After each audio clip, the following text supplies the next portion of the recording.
is condos, multi-unit buildings, and what you need to know.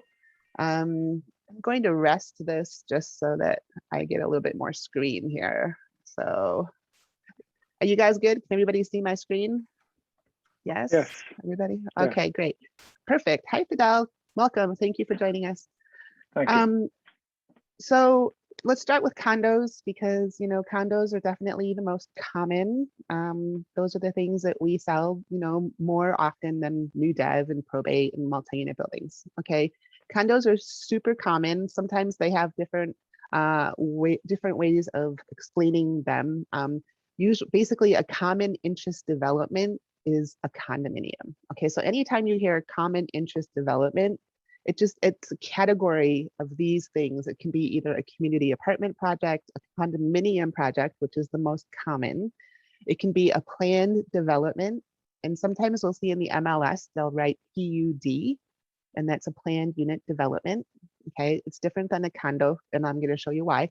And then we also have some instances we have stock cooperative buildings. Okay, I know in San Francisco there's a couple of stock cooperative buildings. I know here in Marin there's one in Marin City that's a stock cooperative building. And what that means is basically the parcel, that land is owned by a corporation, and the people who buy the units are buying shares of that corporation. Okay, so that's what a stock cooperative is. All right. The most important thing about when you're selling a condominium or when in any one of these common interest developed projects is that you need to know, you know, how are they governed? Because obviously when you buy into a homeowners association, you're buying, what I like to say is you're kind of buying into a small, kind of like a little democracy in a way, because they're governed by the homeowners association. And within the homeowners association, of course, you're going to have the residents, and it's a volunteer position. So if you're ever on an HOA board, you know how much work it can be. So if you belong to a condo board or if you live in a condo building, you know, please get involved. But you have a president, a secretary, a treasurer, and those are all like, those are positions and those are the people that are kind of governing your homeowners association. Okay, it's really important to have a strong homeowners association and a strong governing board because you want to be taking care of that property. Those are the people that are kind of helping guide how you're managing that property. Okay, so it's important to be involved and to tell your buyers to really try to be involved if they buy into a homeowners association. Okay, and so of course, all of those people that are governing that property, they're kind of ruled by the bylaws of that association. The bylaws, those are the documents, the bylaws are the rules that govern how the people, the president, the secretary, and the treasurer are going to govern the CC&Rs. And the CC&Rs are the confidence, conditions, and restrictions, which are basically the rules, okay? And so you have the rules about the property, and then you have the bylaws, which is telling the people who run the association how they're gonna act, all right? Sometimes the associations can be incorporated. Oftentimes they're not, especially if they are in a smaller building, 2 units, 3 units, 4 units. They don't incorporate because they don't feel like they need to. It's not required. It's usually only the larger homeowners associations that are incorporated, and they do that for liability reasons. Okay. I'll keep going. If you guys have questions, feel free to either chime in or else we'll save them for the end. Okay, I hope I can get through all of this in about 45 minutes to an hour. Homeowners associations are created for the purpose of managing the common interest development. They may be profit or nonprofit. I think I just said that. All right, and let's see, next slide. When you're selling a condo in California, you as either the listing agent or the buyer's agent, you have to be aware of the actual disclosures that are required, and where can the disclosure obligations regarding the common interest developments be found? Let me let these people in. Here we go. Wait a minute. Where can the disclosure obligations be found? Okay, so the obligations to disclose are actually laws. They're civil code, okay? And you're going to want to you're going to want to be familiar. And if you sell a lot of properties, you probably are familiar. This probably isn't new news to you, but there's a law that basically governs the types of information that a buyer has to be provided with when they're buying in a condo building. Typically, they include the CC&Rs, the bylaws, if any, the budget is definitely important. The budget, you're going to be looking at a reserve study, articles of incorporation, if any. Evidence of insurance is definitely a requirement. It's a master insurance policy on the whole entire project. And you're also going to be required to give 12 months of homeowners association meeting minutes, okay? And then rules and regulations, if any, okay? And so all of these things that you're supposed to be giving are going to be guided by civil code, all right? And there is a law, if you were to Google the civil code, you can read all about it. It's very dry legalese stuff.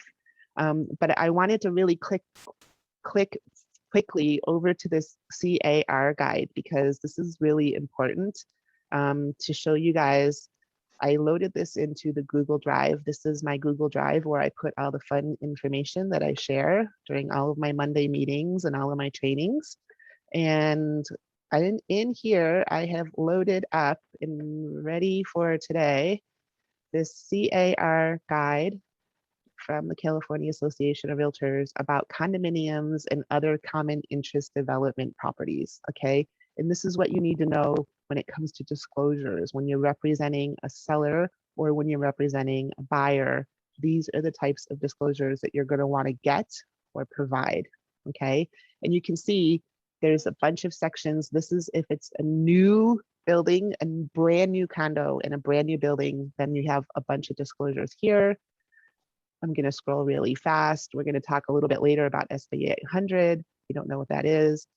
And then you have what other documents do you need to give if it's a condominium conversion? And I know here in San Francisco, we do a lot of condo conversions. And so there's specific documents and disclosures for that.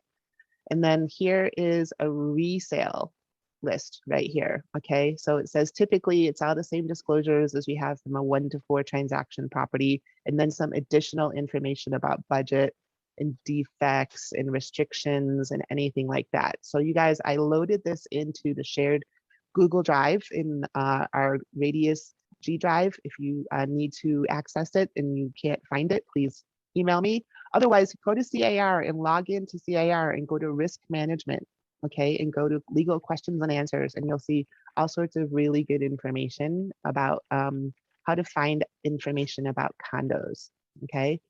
So going back to this, I just want to keep going a little bit more about what we need to be looking for when it comes to actually representing buyers as far as the disclosure paperwork goes, okay? Because it's really important to know what you're dealing with. You know, when I'm walking a buyer through a property, I'm always telling them that, hey, yes, we're looking at this condominium, and you do realize that when you buy a condo, what you're buying is everything from the paint in, okay?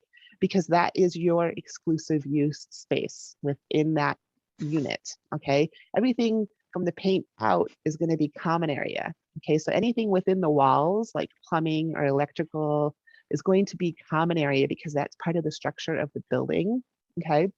And so it's really important that when a buyers buy into a condominium project, of course, they're looking at the interior condition of the property. They're looking at, you know, things that they can fix within their unit, but they really, really want to be paying attention to the health of the master association, because that's actually almost more important when you're buying a condo than what's within the unit. If it's within the unit, you can usually fix something, but if you have issues that are happening within the association, that's definitely a larger issue, okay?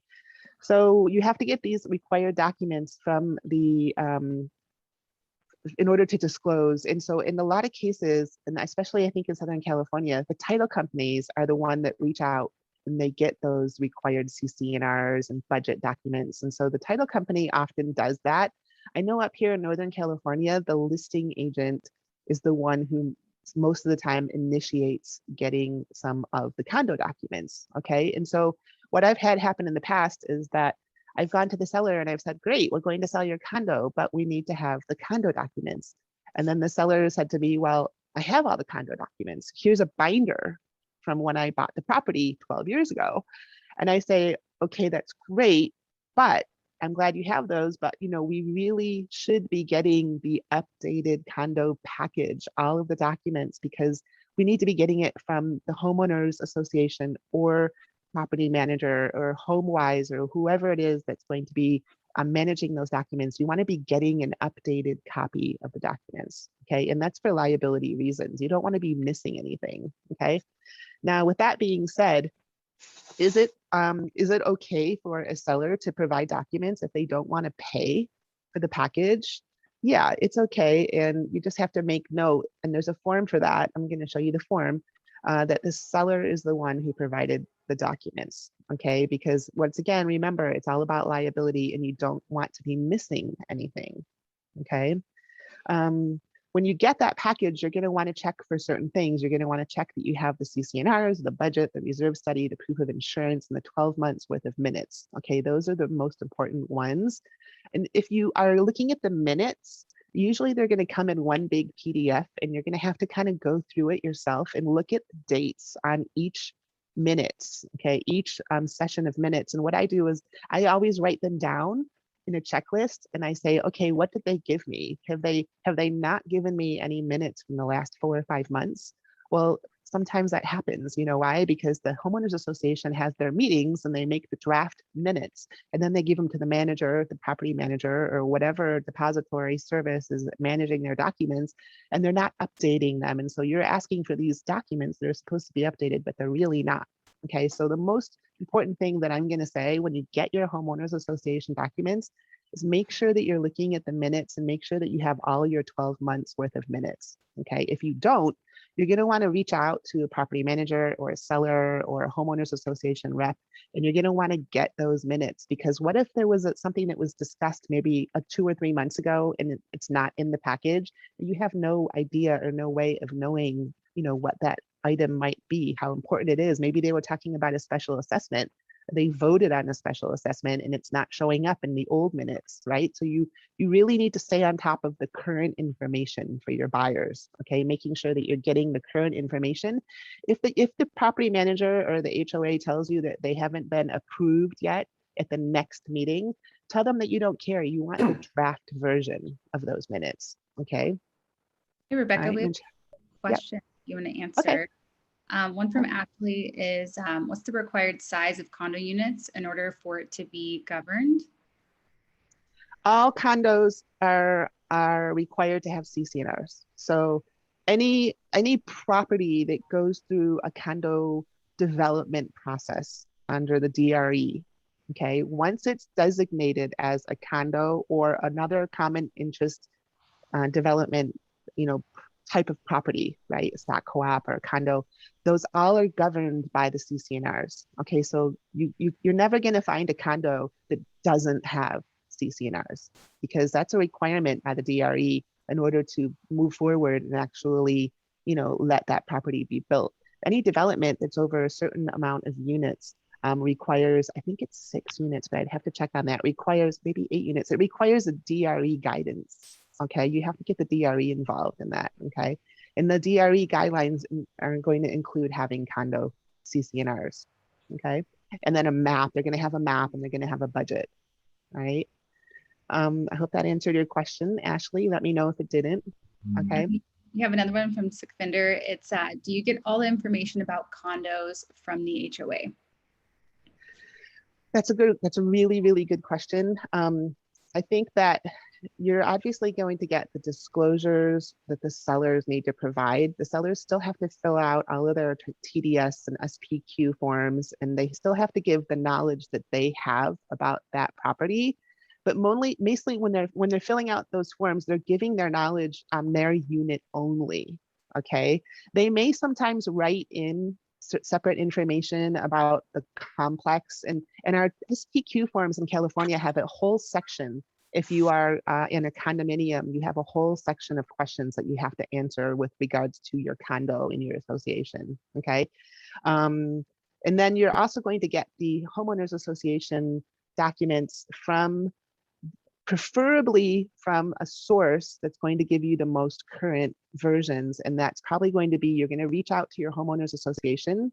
So you're going to say to your seller, hey, great, we're going to sell your condo, but can you tell me who your homeowners representative is, or maybe your property manager's name and phone number, so I can reach out, introduce myself, say I'm selling this property, and what are the instructions for getting the disclosure package? Okay. And they're most likely going to say, sure, if you fill out this form and send me a check for a couple $100, I'll send you all the disclosures.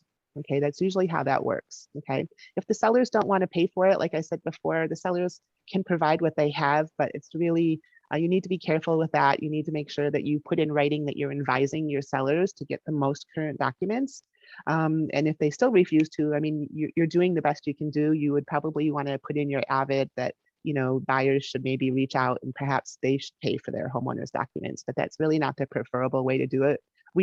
Whether you're a listing agent or a buyer's agent, you don't want to miss anything. Okay, so maybe you are a buyer's agent and you have a difficult seller who doesn't want to provide the documents. Well, then, you know, in order to protect your buyer, you might say, well, maybe it's worth paying for the documents because obviously that seller is not doing it. Okay, but either way, whether you're a listing agent or a buyer's agent, you need to be paying attention because it's our liability to make sure that we're giving the most current documents and the best advice to our clients. Okay. Does Radius have available a third-party service for study of the HOA sales package? I love that question. Yes, it does. And actually, that's one of the things I'm going to answer when we keep going through this slide, Fidel. Okay, so I will keep, let me keep clicking through and I'll show you that. Who can evaluate homeowners' HOA disclosures? What is the potential buyer looking for? Okay, so a lot of times you're going to get these packages. It's going to be like, you know, hundreds of pages, and you're going to say, oh my goodness, who is reading this, right? And so you as an agent need to be advising your client, preferably in writing, to please read the homeowner's documents. And so what I like to do is I say, hey, you know, you've had the HOA documents for a while. Have you had a chance to read all of it? And I put it in writing and I let them reply to me. So I have a track in my email saying that yes, they've read anything. And then I say, great, do you have any questions? You know, and they might say, oh, well, I don't understand this on the budget, or I don't understand that, and I don't understand the reserve study. And so I'm personally not a great person to, you know, go in there and look at the budget and look at the reserve study and try to explain things. And so one of the things that I do is if I have a client who is asking me to consult with them and kind of give my opinion on their homeowners documents, I tell them, I'm sorry, it's not my area of expertise, but I can give you this person's name right here. And this is a company that I've used many times. She's local here in the Bay Area, and she actually works with clients to review the homeowners association documents. Okay, so remember, we're agents, we maybe don't know that much about how to decipher what's in the HOA docs, but you can always call a professional, and that shows your level of care for your client. You tell them, I don't know, but I'll try to find someone who can help you. Okay, I hope that answers your question. Fidel, all right, let's go back. Yes. Awesome, good. Okay, where was I? Paperwork. Completeness, check for completeness, who evaluates it, what is the potential buyer looking for? Well, the potential buyer is usually looking for the health of the homeowners association. Okay, they're going to be looking at how much money is in the reserve account. Okay, they're always going to want to know, like, what happens if there's a repair that needs to be done or an upgrade that needs to happen within the complex. You know, is the complex going to be able to afford it? So they want to know how well funded the reserve account is. Okay, they're also going to be reading the HOA minutes because they're obviously looking for any mention of any problems. They're looking for responsiveness on how the property manager and the HOA work together and handle issues. You know, reading the minutes is really the best way to kind of get a feel for what's happening within a condo complex. Okay, and definitely looking to see how well the association is funded. And so they're going to be looking at a reserve study. Usually larger condo complexes have a reserve study. Smaller condo complexes tend to maybe not do a reserve study, but they still should have enough money within their bank account to try to, you know, in case something happens, right? You're going to want to find out exactly what do the dues cover,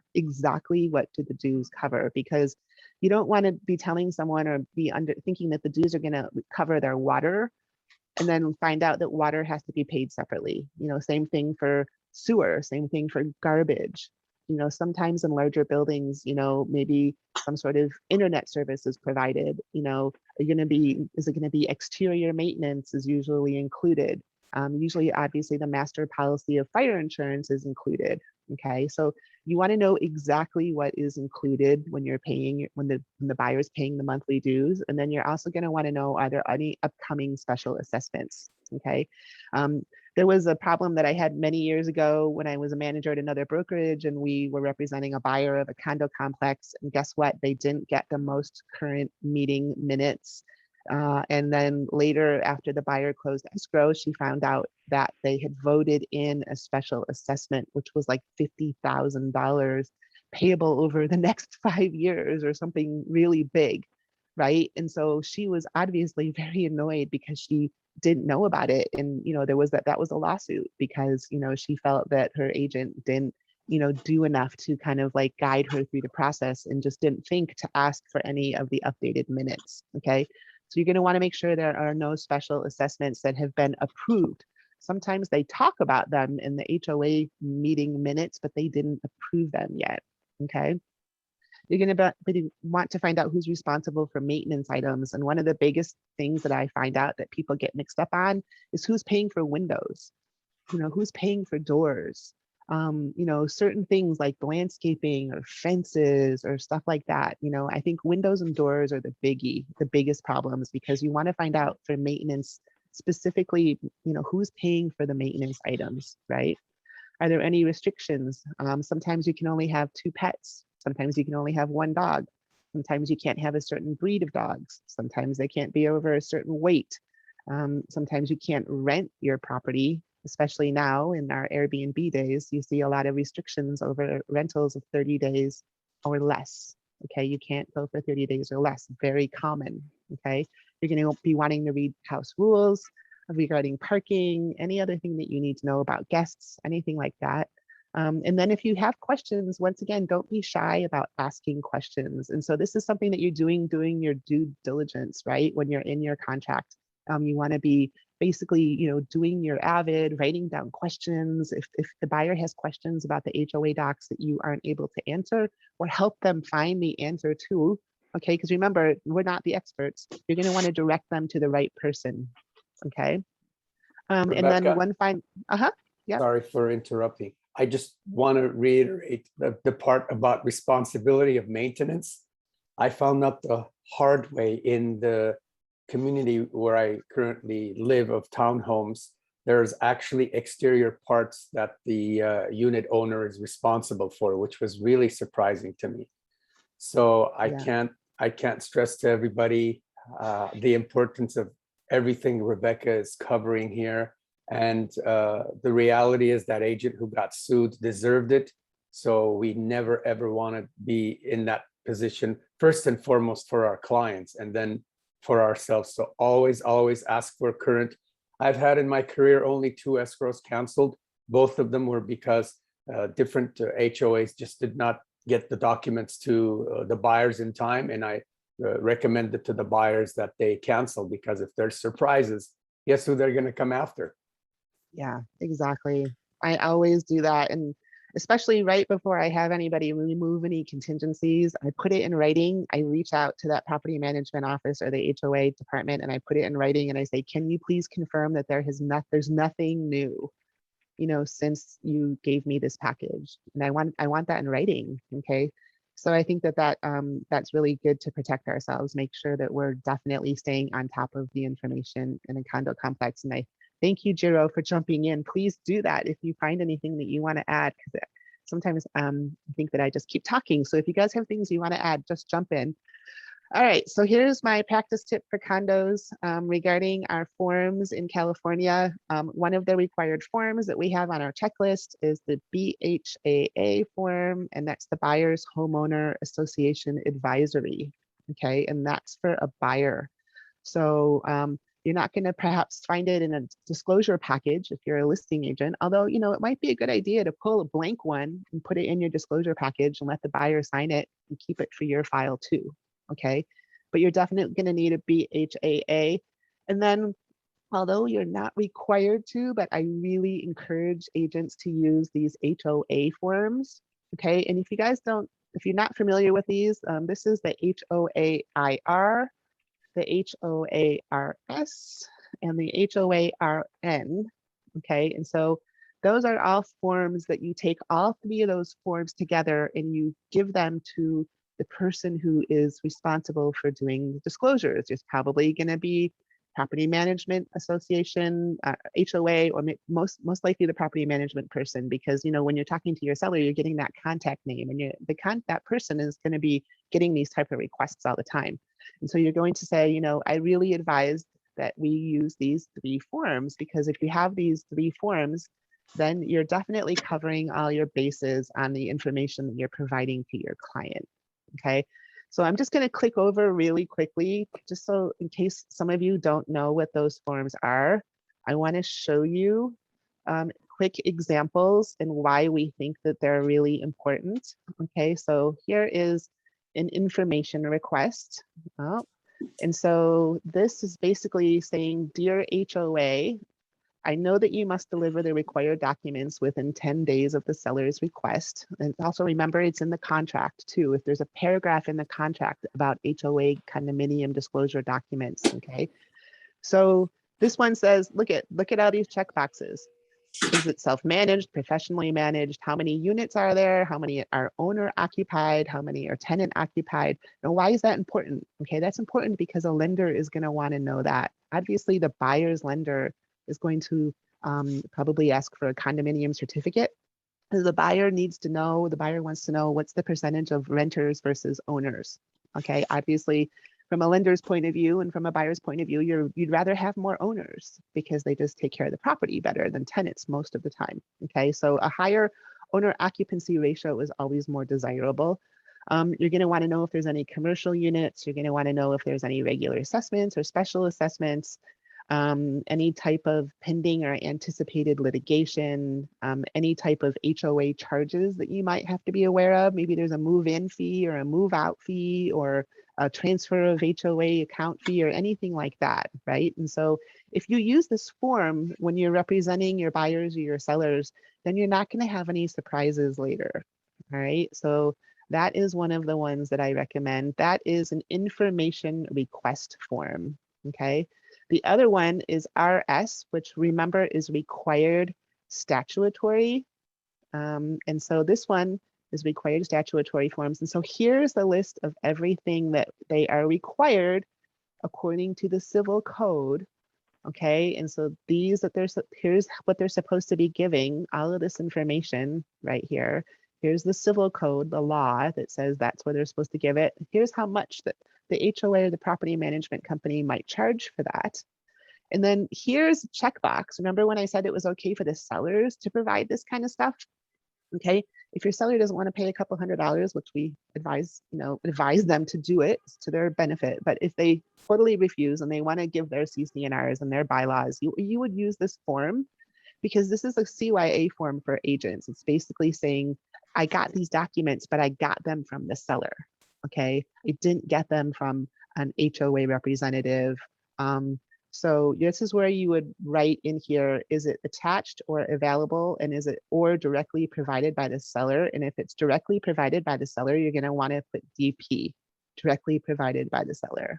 Okay, and so that is kind of one of those forms that's helpful for when you have someone who doesn't want to pay for all these updated documents. All right, although you could definitely use this and give this to the HOA representative.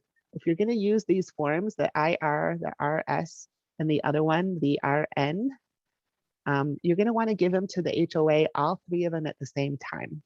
Okay, and they might squawk a little bit about having to fill this out, but guess what? They usually do it. I think that it's important that you have all of this. This one is the Homeowner Association request for non-statutory documents, other information, and other charges. Okay, so this is really important here too, because you have pending or anticipated claims or litigation, you have designated parking spaces, you have storage spaces, name of contact, private transfer fees, restrictions, smoking restrictions, pet restrictions. And so these are not statutory requirements, but these are also things that are really, really important that your buyer needs to know, okay? So that's really quickly just the 3 HOA forms that I would suggest that you guys use all the time. They're not currently required on our radius checklist at this time, but I do think that it's important for us to use those as kind of a CYA, okay? And then once again, you have this homeowners association guide. This is different than the condominium one. If you really have a bunch of questions about how does a buyer, talk to a homeowners association, like what if there's problems? Right here, you have CAR HOAs, which is a guide for realtors, and it's like, I don't know, 30, however many pages it is, but it definitely gives you some information on how you can talk to your client if they have questions about their homeowners association, okay? So once again, that's in the CAR forms. If you need to look that up, please look for it in my drive, or else look for it in your CAR risk management tools, okay? All right, keep going. Next.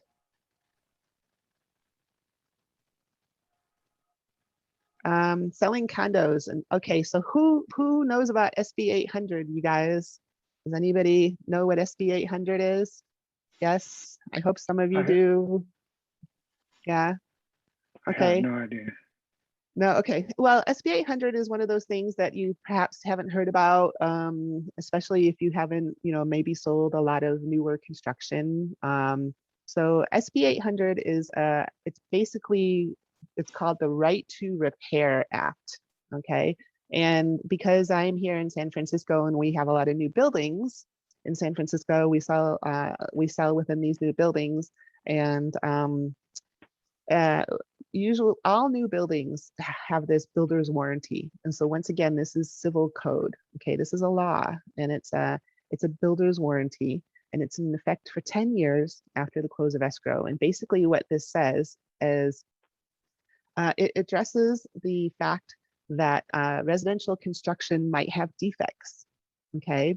And so what the state did is they realized that there were all these lawsuits that were happening because the homeowners associations, or perhaps the owners, were bringing these defect litigation lawsuits forward, and they decided that they had to somehow have a process in place to handle the complaints and the litigation. And so what they wanted to do was give the builders a chance to rectify or remedy their issues. Okay, so California SB 800 is a California law that addresses residential construction defect litigation on new construction and establishes warranties.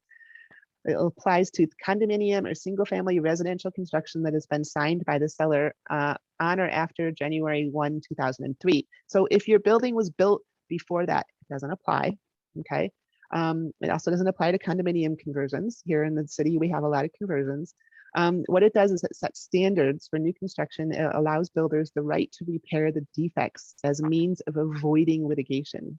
And it requires the buyers and the homeowners associations to follow the maintenance guidelines, and it provides builders with certain legal defenses. Okay, so what would happen is that if you are in a homeowners association building that was built, maybe 5 or 6 years ago, okay, and it's new, it's a new building, and you're starting to see perhaps maybe some water intrusion or some other construction defects on the building, what might happen is that homeowners association would then decide that they're going to go back to that developer, and they're going to ask the developer to come and fix those things. Okay, and so that allows the developer the chance to come in and rectify and fix those things without getting directly sued, as long as they follow the timeline of events, because the HOA has to give them the notice that they want them to repair, and then the builder has to reply. And so there's this whole back and forth that has to happen in order for SB 800 to be in effect. But it's really common in bigger, newer buildings. And in fact, a lot of buildings have SB 800 litigation that happens, and it kind of comes forth like right around the 9th year. Okay, and so a lot of these newer buildings, you'll see that in their 9th or 10th year, all of a sudden they're going to have litigation happening. Okay, and that's really not a good time to sell. if you're a client and there's litigation happening within your building, because what does that do? It affects your price. Okay, it affects your property values. Okay, because what buyer wants to buy into a homeowners association that has litigation happening? That's really rare. In some cases, maybe that buyer is going to get a good deal, right? Because perhaps nobody else wants that unit, and they're okay with listening and trying to figure out what's happening with the SB 800. However, you have to remember that the lenders are not happy about SB 800, and so Wells Fargo and Chase and Citibank and all those big lenders, they're going to take those loans and they're going to sell them on the secondary market, Fannie Mae and Freddie Mac. So those big lenders don't like those loans that have litigation. They won't lend. They usually won't lend on buildings with litigation. So you're going to have to go to a specialized lender. And usually here in the Bay Area, that's First Republic. Okay, because First Republic is one of the banks that will actually deal with condo properties that are in litigation. Okay, so if you have a seller client and there's litigation in their building, that's kind of a big deal. All right, you want to kind of explain to them why that's going to perhaps affect their property value, right? Rebecca. Uh-huh. So it's so great that you're covering this at length. I can't tell you how many of my clients and good friends who are contractors complain about this, and not just the general ones, the electricians, the plumbers. I just want to reiterate and stress to everybody here, there are law firms in the state of California that specialize in SB 800, and all they do is go after builders. That's literally their specialty. So please take this information to heart. Always be extra careful, because I can't tell you again how many situations I've seen. They're very deliberate. They'll just send a simple, unassuming letter that you get as the owner. It's typically in the end of the 9th year, beginning of the 10th year.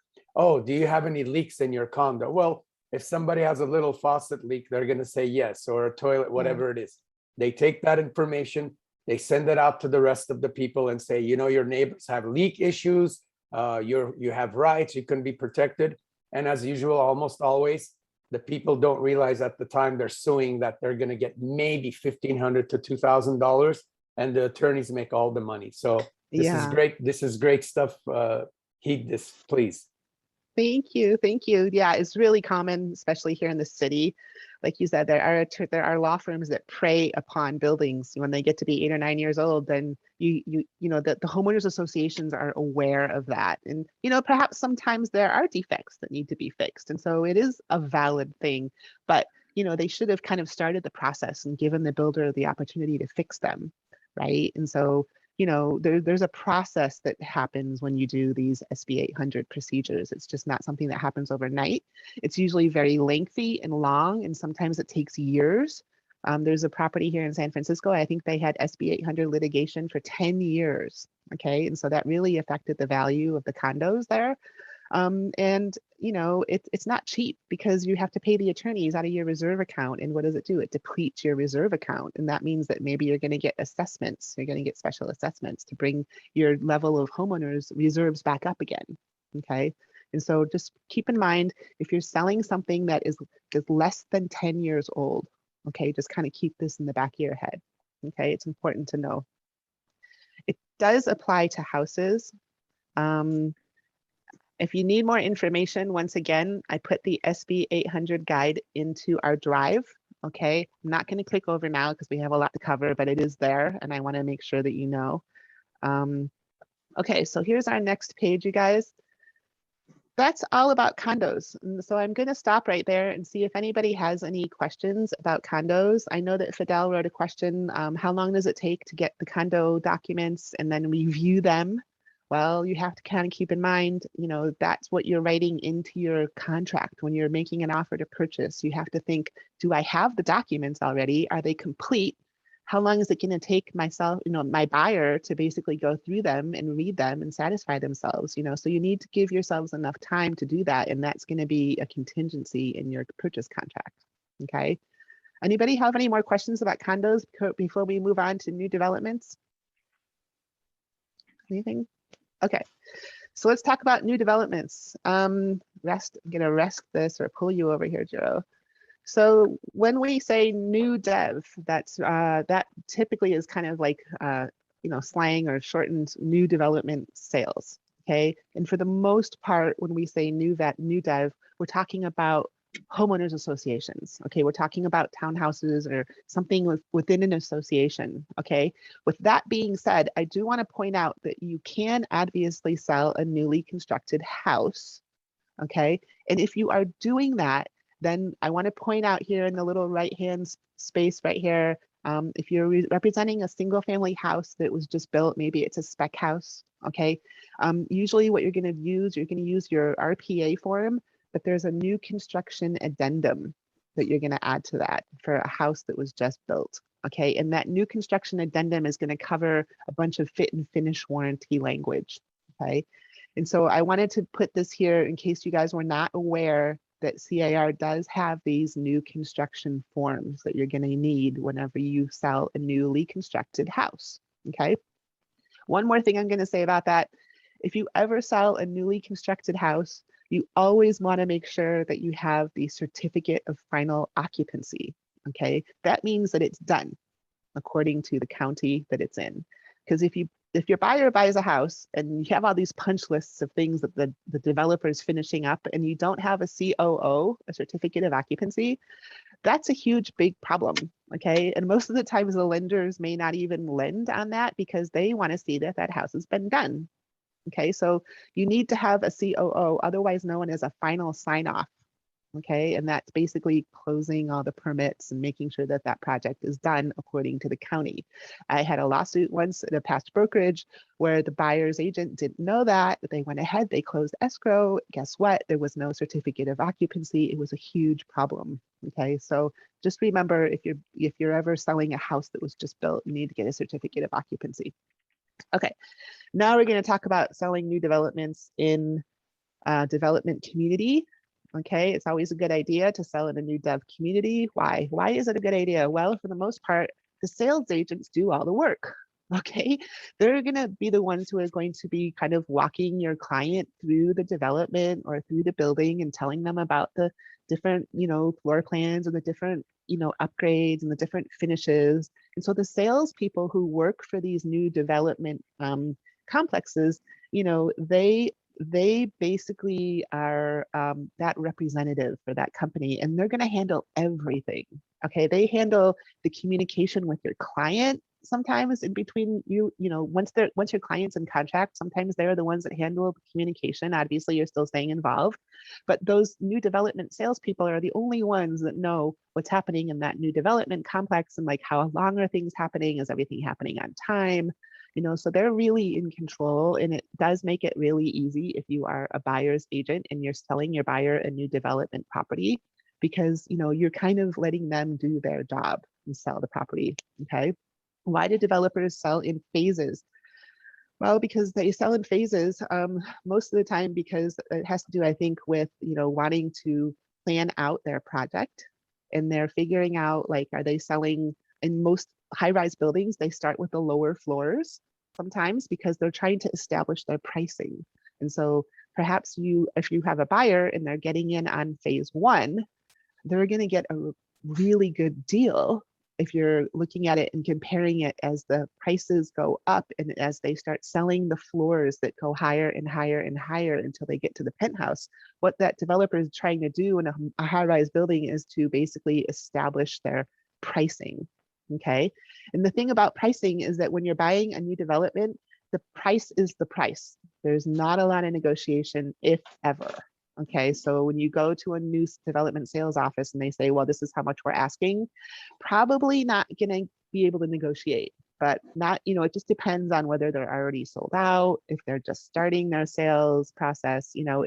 I know that they can be sometimes flexible, and maybe instead of price negotiations, they're going to maybe offer you options and upgrades, because remember, they're trying to establish their pricing in that whole community, so they don't want to be doing any negotiating or slashing of pricing when they first start out.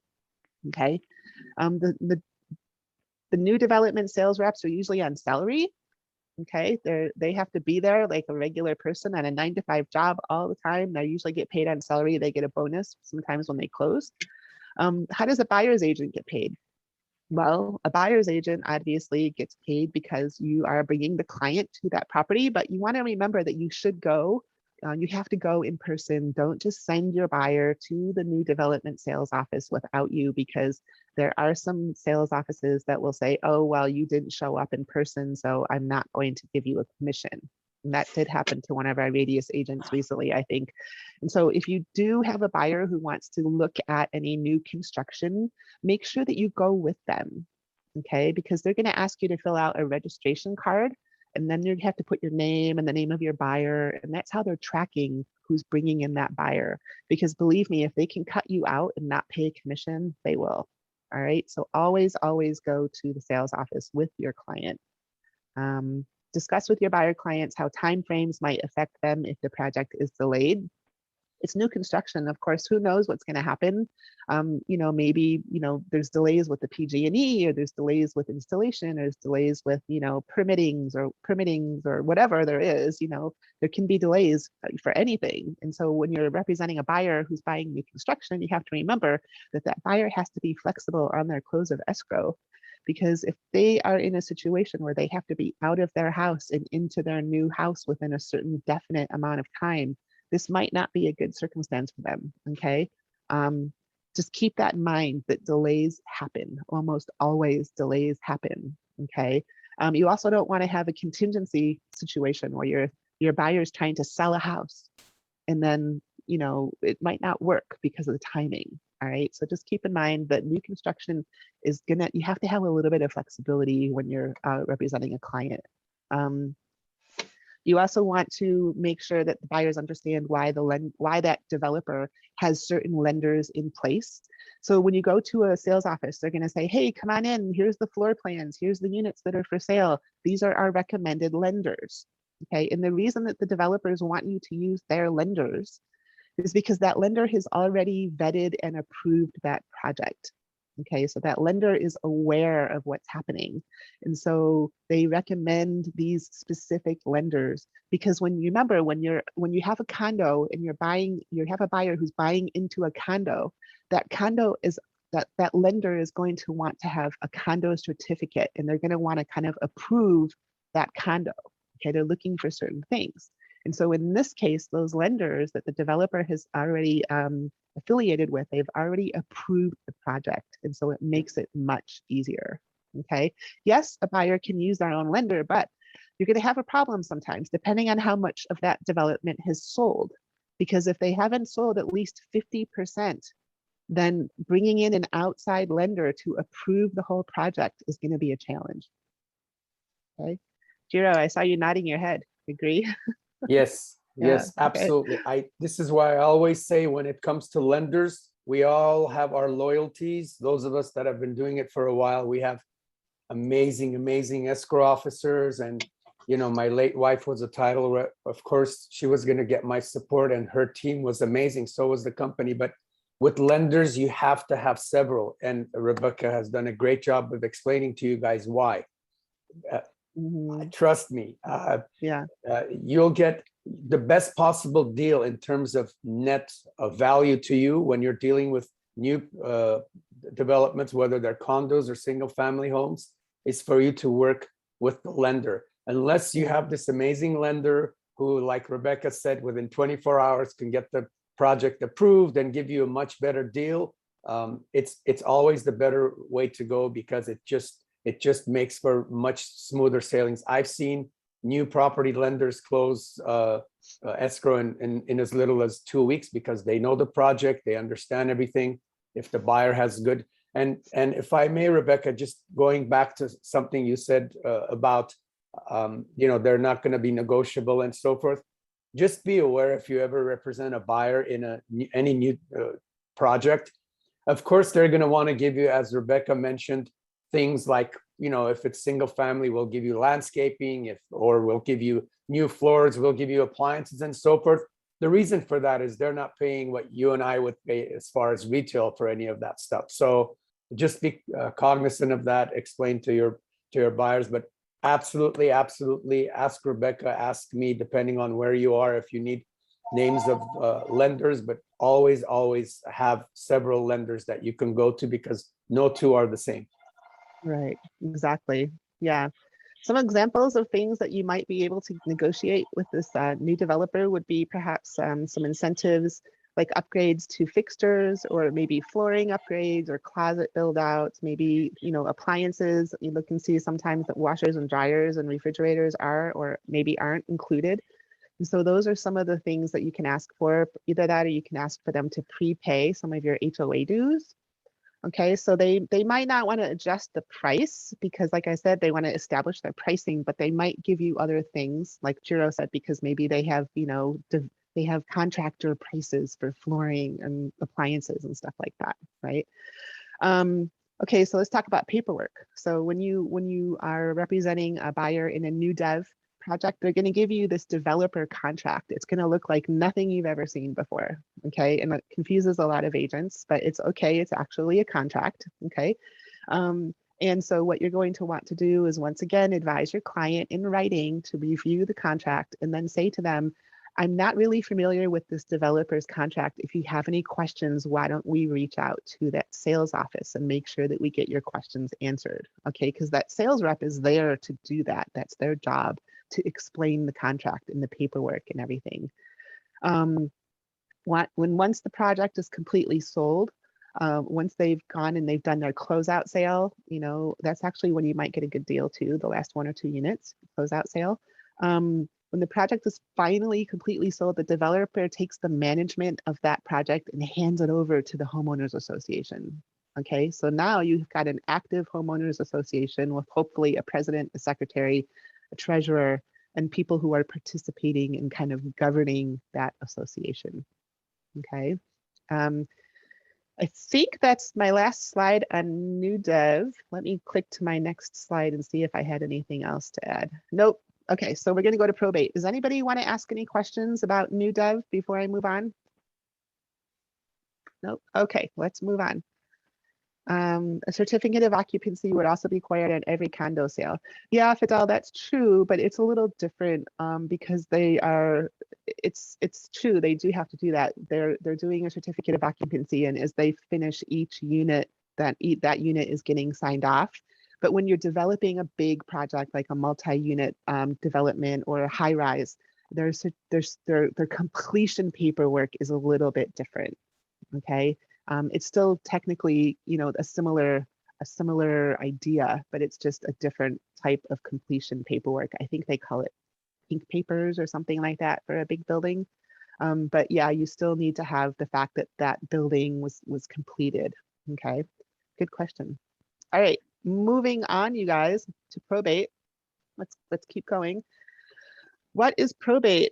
Okay, so I have this little link right here for a quick reference, Guide to Wills, Estates, and Probates in California, because if you aren't really familiar with what it means to have probate, it's basically a way to take someone's assets, someone who has perhaps died, and you're kind of, you know, distributing their assets. Okay, and whether or not a property is subject to probate is you know, I think that you have to go through probate, you know, no matter what. Okay. And so it depends on the types of probate situations. When it comes to real property, you're going to have 2 different types of situations. You're either going to have a court confirmation situation, or you're going to have an independent administration of estates act situation. Okay. So you have 2 different ways to sell real property within a probate scenario. Okay, now there are agents who do nothing but probate sales. You can go out and you can get your designation to be an agent who specializes in probate sales, and then you can go ahead and write letters and introduce yourselves to all these probate attorneys and hope that you get some probate listings. Okay, I have seen agents do that. There are a couple of people here in San Francisco who are very successful at probate sale listings. Okay. Once you get those listings, there are a lot of guidelines that you need to know. Okay, I'm not going to really go through it on a like detailed basis as far as getting a probate listing. I'm going to kind of focus a little bit more on getting it from the buyer's point of view, like what you're going to do when you have a buyer who's interested in a house that's a probate listing. Okay. It's going to be a little quick, even this is a really kind of involved process, but I want to try to make it as quick as I can so that you guys just get some basics about what you need to know when a client says, hey, I'm looking at this house. And then you look at the agent remarks and you see that it's a probate sale. Okay. So what are you looking for at that point? Well, you need to know, is it going to be a court confirmation sale or is it going to be an IAEA sale? Okay. And which one of those is easier? Okay. I bet you guys already know the answer to this, right? Which one of these is easier? It's going to be I would obviously say court confirmation. Oh, well, I would like to think so, but no, The Fidel, second one. sorry. The The second second one. one. Yeah, exactly.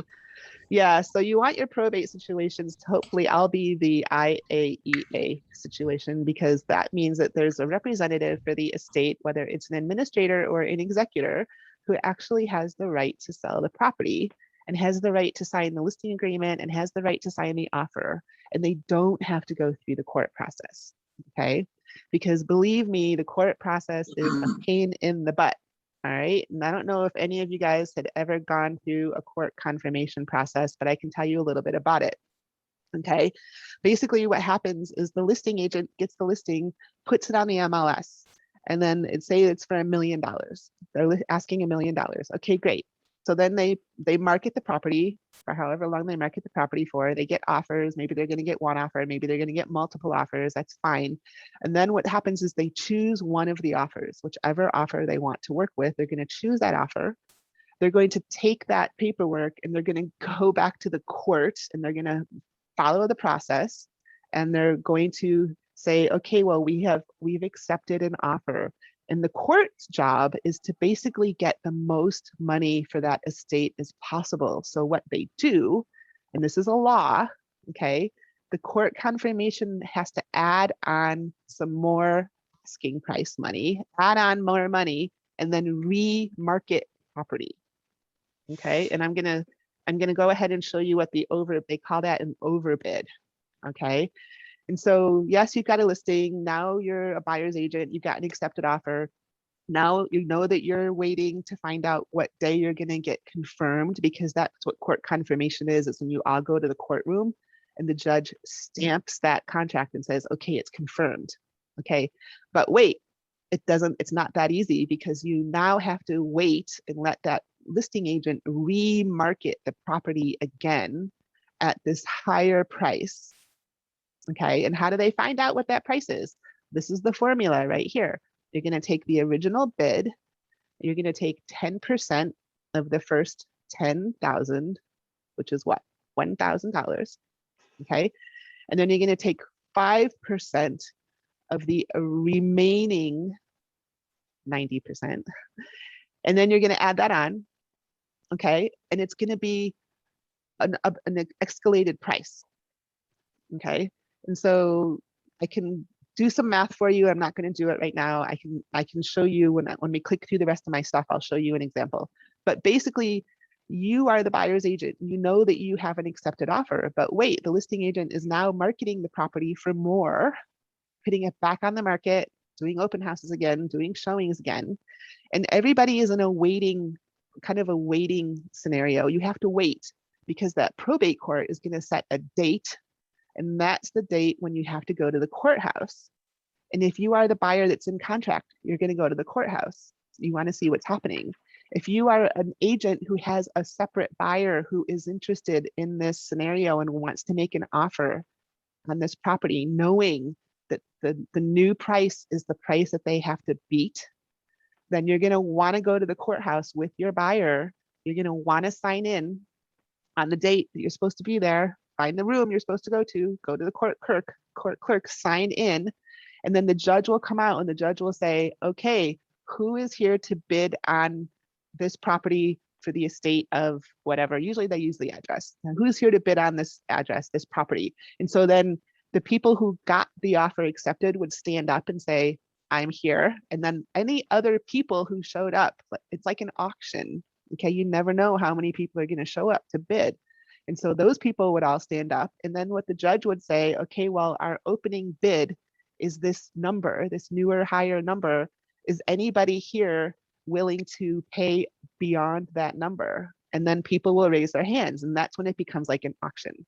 Okay, and depending on the price of the property, the judge may go higher in $5,000 increments or $10,000 increments. Okay, so I've been through this process once. I represented a buyer. We were the ones who won the multiple offer situation. We did all of our inspections. We did all of our appraisals. We were ready to move forward. We went to court on the day that we were supposed to be there to get confirmed, get our contract confirmed. And guess what? 4 other agents showed up with their clients, and we didn't stay. We didn't get it because I had talked to my buyer. I'm like, well, how high will you go? If more people come and bid, how high will you go? And my buyers were like, well, we only really want to go up like another 50 or 60,000. And so they didn't want to go up any higher. Remember, it was already a multiple offer situation. And so we got outbid. And my buyers were really disappointed because they had already done everything and they were ready to close and go forward and everything. So we didn't get the property. Okay. Someone else's client got the property because they came to the courtroom and they bid. And then you have to, obviously, if you're an agent doing that, you have to follow the instructions because you're going to want to bring, sometimes they say bring a cashier's check with you. So your client's going to want to bring a cashier's check for their initial deposit money if they get the bid, if they get the property. And then remember, there's no opportunity at that point for your buyer to do any type of inspections, or you can't have any contingencies, so if you're going to represent a buyer who wants to go and bid on a property that's already in the process, you really need to have a good conversation with your buyer client about how prepared they need to be with their knowledge of the property and how prepared they are to actually bid on that property, and to bring a couple of cashier's checks with them if they think that they're going to be the winning bidder. Okay. Has anybody else ever gone through a courthouse bidding process like that? Can you guys chime in if anybody has ever done that? I never have myself. Yeah. So there are agents and buyers, some developers who, kind of will go ahead and, follow the probate. Sorry, like mute you, Iffy, sorry. So there are buyers agents and developers or house flippers who will follow the probate schedules and follow the houses because they know that maybe they have cash. And then those are the people that like to go to the courthouse and do a lot of overbidding when it happens. Okay. So just remember, one of the things that's hardest to explain to your buyer clients is that, are you better off being the first person making that offer and trying to find that sweet spot where once they add on that additional bump up in price, that nobody's going to want to pay it? So are you better off being that first person, or are you better off seeing what that bump up in price is with your buyer and then showing up at the courthouse and trying to bid on it? Okay. So if you ever find yourself involved with a probate situation, please call me. I'm happy to kind of walk you through it and talk to you about that. Okay. It's kind of exciting and interesting to go to the courthouse and watch how they do it. When you are doing a probate listing or a buyer representation for a probate, remember that these are your forms right here. Okay, we have a probate advisory, we have a probate listing addendum. If you ever are lucky enough to get a probate listing, you have a probate purchase agreement. Okay, you have a signature addendum and a probate addendum. So just keep in mind that when you have these off the wall scenarios, there are things that you need to remember. You can always call a manager and ask, and one of us will walk you through it. Okay. That's my last little bit about probate. Does anybody want to ask any questions before I move on? Rebecca, can I add something? Yeah.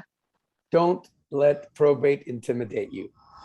Right. Some of my most successful I have buyers who, by the time we closed escrow, had tremendous amounts of equity in a property at the close of escrow, just between us submitting and closing. So go to court. Rebecca's absolutely right. Yeah, you might, get some butterflies in your tummy, but so what? It's really interesting and exciting, and literally it's like a mini 10-minute auction. The judge, that's all that particular judge is doing, has a big stack for that day, gets the next one. Hi, and they'll tell you the property address, 1234 Main Street. Is anybody here to overbid? I ask again, is anybody, after a minute, nobody's there, boom, the gavel goes down and your clients are ecstatic because they got the property. So definitely participate. Don't be intimidated. Yeah, I do encourage that. Participate. It's always, if you can get a probate transaction and get a buyer into contract, it usually is a good deal. Sometimes, of course, the houses need a little maintenance depending on, the situation, but, sometimes that it's a good spot to be, for your buyer client instant equity. One more thing to say, if you are going to have a buyer who wants to bid on a probate sale and you know that the court date is a certain day and a certain time, don't let the buyer go by themselves. Okay, you have to go, because if that buyer gets the deal and you're not there, guess what? You're not going to get a commission. Okay, so if you're having a buyer who wants to bid on a probate sale, don't let them go by themselves, because I have been in an instance where I had the same instance, actually, this exact same situation where we didn't get it. It's kind of a funny story, you guys, and I don't want to go too far off to the side, but we didn't get it. And the buyer who actually raised his hand and got the deal, his agent didn't show up. And because it was a conservation contract and not a probate contract, very similar, but I'm not going to go into too many details. They actually confirmed the deal and I got the commission. So I got paid a commission on a property I never even sold once, okay, which is kind of crazy. But that agent whose buyer got the deal was very annoyed and, threatened us right and left, talked to my broker, whatever. And, he said he was entitled to the commission, and the judge, they had to go to the judge, and the judge was like, no, you didn't show up. You weren't there. So he should have showed up, or he should have sent someone as a representative, because he didn't get the commission. Okay. Funny story. All right, next. Discuss procedure for remarketing, overbid, and actually bidding at the open house. We just did that. Okay, so that's it for probate. Anybody want to add anything? I'm going to move on and do our very last situation, because I've been going a little long here. So let's do multi-unit properties, you guys. And move this over. Agents should not give advice regarding initiating tenancy eviction processes if we're talking about multi-unit properties. Okay, so now we're kind of switching gears. If you are a listing agent, do not give any advice about tenancy situations. Okay, you always want to tell your seller to talk to an attorney to make sure that everything that they're doing is correct when it comes to selling the property. Obviously, not disclosures and stuff like that, but I mean, in dealing with tenants, if there's any situation, any tenancy situation, just be really careful and don't give legal advice about tenants. Okay, anything more than 8 units is considered a commercial transaction. Okay, so that may change things when it comes to disclosures and when it comes to lending. Okay, so keep in mind, technically, residential agents aren't allowed to do anything more than 8 units. We do let you kind of have exceptions every once in a while, but if you come across a listing opportunity and it's more than 8 units, I really want you to call a manager to discuss that, because it doesn't fall within our residential 1 to 4 unit kind of capacity that we're used to, and there's more things to think about. All right, especially if you're in San Francisco. San Francisco has this really crazy law right now, and the acronym is called COPA, C-O-P-A. Forgot what it stands for, but basically what it says is any multi-unit buildings that are for sale must first be offered to a nonprofit. And it's crazy. There's like 10 steps that you have to go through if you're a listing agent. You can't just put your building on the market. You have to offer it to all these nonprofits who get first shot at it. Okay, so keep that in mind. Make sure you familiarize yourself with all the local ordinances and any laws that might apply to multi-unit buildings within your geographic location. Very important to know that. Okay. Rebecca, Fidel has a question which has more than one right answer. You may want to real quickly look at that. What's the number of units considered a multi-unit property? Ah, that's a good question. I would say anything more than 1. What do you think, Jiro? Yes, the answer, the most correct answer is 2 or 4. But in terms of what you just mentioned, I strongly recommend anybody who hasn't done at least a couple of these to speak with Rebecca or myself or both of us, because it's the same real estate license, but a completely different set of circumstances. The disclosure process is very different. It's unlike anything we're accustomed to in terms of residential. It's a lot more, if we look at our RPA for residential properties, it's very buyer centric. In the commercial world, things tend to be more seller centric. And in terms of due diligence and so forth, there's a lot more responsibility, even more so on the buyer. You're going to feel very lost if you start one of these. And so please talk to us both. I would say both of us, because even between North and South, there's some differences, and we'd be more than happy to help you and guide you. But it's a very slippery slope. Yeah, definitely. I always tell people to make sure you're chatting and talking, reaching out and, asking questions if you don't know. Okay, definitely reach out. Nobody knows everything. I mean, there's a lot of times that I have to stop and look it up and CAR, legal tools, or call our attorneys or anything, so it's just a learning process. Make sure that you're covering your bases. Okay. Pay special attention to tenants' rights. Okay, very, very important to pay special attention to tenants' rights. Okay, you always have to, be super kind to the tenants. It can be very difficult if you're representing a seller and the tenants are, not happy about the property being sold. You always have to keep your cool and be very polite with the tenants. And just, remember that they're nervous, obviously, about, perhaps losing where they're living and everything like that. So it's important to really be super nice to the tenants, make sure the tenants know what's going on. Once I lived in a multi-unit building and they were selling the building, and the listing agent did such a great job of keeping everybody informed. He would post all of his schedules for the showings. He would, tell us what was happening, and so I think it's really important when you're communicating with the tenants. It definitely makes you look more professional, and it puts them at more ease. And you want to make sure that, if you're going to be going into their unit, that you're definitely giving them the correct notice of entry. There's a CAR form for notice of entry. Okay. If you have a difficult tenant and you're trying to get in, you might want to refer to the CAR landlord tenant guide, because it's like 36 pages and it tells you what to do if you have a difficult tenant who's not letting you in.